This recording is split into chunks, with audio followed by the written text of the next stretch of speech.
আসসালামু আলাইকুম friend, welcome back to my channel. আজকে আমি আবারও নিয়ে হাজির হয়েছি আপনাদের জন্য একটি পিঠার রেসিপি। আজকে আমি আপনাদের বানিয়ে দেখাবো চুষি পিঠা।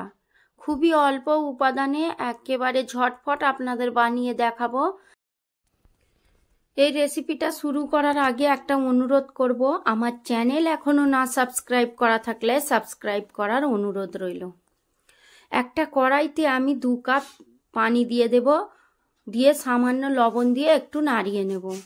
ওই কাপেরই 2 কাপ মেপে আমি আটা আগে থেকে বার করে রেখেছি। বাজার থেকে কেনা চালের আটাই আমি এখানে ব্যবহার করছি। পানিটা ফুটে এলে আটাটা দিয়ে দেব, দিয়ে একটু ভালোভাবে নাড়িয়ে চাড়িয়ে নেব। একটু ভালোভাবে না চাড়ালে আটাগুলো মাখাই হবে না ভালোভাবে। এইভাবে একটু হাতে করে মাখিয়ে নেব।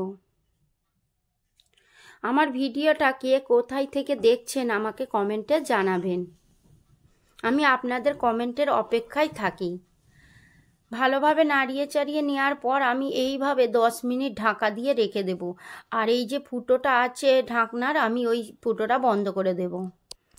10 মিনিট পর আমি প্লেটের মধ্যে ঢেলে নিলাম, নিয়ে একটা বাটিতে পানি নিয়ে ভালোভাবে আটাটা মেখে নেব। আটাটা মেখে নেওয়ার পর এইরকম একটা ছোট্ট ডো কেটে নেব। কেটে নেওয়ার পর আমি এইভাবেই একটু করে নেব, মানে এই যে আমি পিঠাটা বানাবো চুষিটা বানানোর জন্য এইরকমভাবে সরু করে নিলে চুষিগুলো করতে সুবিধা হবে। তাই আমি একটু হাতে আটা নিয়ে এইভাবে ছোট্ট ছোট্ট করে কেটে চুষি পিঠাগুলো বানিয়ে নেব। অনেকজন অনেক রকমের চুষি পিঠা করে দেখাচ্ছে অনেক পদ্ধতিতে, তবে সব থেকে বেস্ট পদ্ধতি হচ্ছে হাতে করা। এইভাবে আমি সবগুলো করে নিয়ে আপনাদের সামনে হাজির হচ্ছি। আমি প্রত্যেকটা চুষি বানিয়ে নিয়েছি। এরপরে আমি রান্নার দিকে চলে যাব।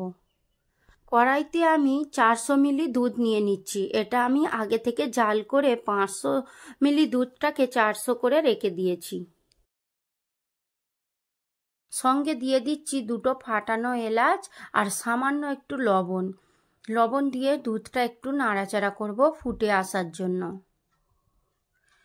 ফুটে আসার পরেই আমি ওভেনটা কমিয়ে দেব, দিয়ে এখানে দিয়ে দেব 4 চামচ চিনি।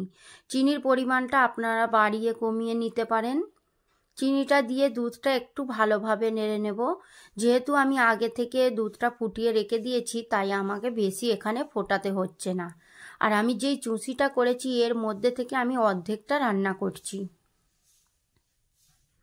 তারপরে আমি চুষিগুলো এর মধ্যে ঢেলে দিয়ে একটু নাড়াচাড়া করে নেব। নাড়াচাড়া করার পর আমি 10 মিনিটের জন্য রান্না করে নেব। তবে 10 মিনিট প্রপারলি ছেড়ে দেব না, আমি মাঝে মাঝে একবার করে নাড়িয়ে চাড়িয়ে দেব।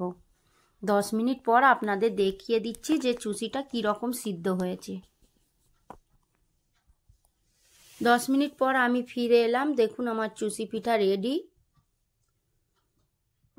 আমি আপনাদের একটু তুলে দেখাচ্ছি। এইভাবে করলে একদম ভেঙে যাবে না, প্রত্যেকটা চুষি পিঠা ঝরঝরে আর এইভাবেই গোটা রয়ে যাবে। আমি সার্ভ করে আপনাদের দেখিয়ে দিলাম। আমার আজকের ভিডিওটা কেমন লাগলো জানাতে ভুলবেন না। দেখা হচ্ছে নেক্সট ভিডিওর সঙ্গে। সুস্থ থাকবেন, ভালো থাকবেন। আল্লাহ হাফিজ। আর আমার পরের ভিডিওর জন্য অপেক্ষা করবেন। দেখা হচ্ছে নেক্সট ভিডিওর সঙ্গে।